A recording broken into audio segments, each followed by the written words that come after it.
आणि सकारात्मक निर्णय घेतलेला आहे। आता वैद्यकीय महाविद्यालयांना 150 पेक्षा जास्त MBBS जागांसाठी अर्ज करण्याची मुभा देण्यात आली होती।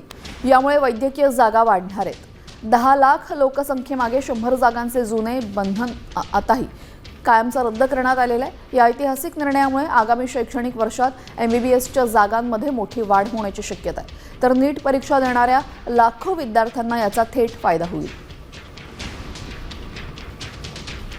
महाविद्यालयांना आता 150 पेक्षा अधिक MBBS जागांसाठी अर्ज करता येणार आहेत।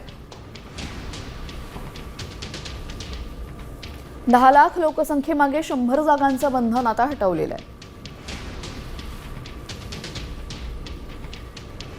महाविद्यालय आणि संलग्न रुग्णालयातील कमाल अंतर आता 10 किलोमीटरपर्यंत ग्राह्य धरलं जाणार आहे। जागा वाढल्यानं ग्रामीण भागामध्ये डॉक्टरांची उपलब्धता वाढेल।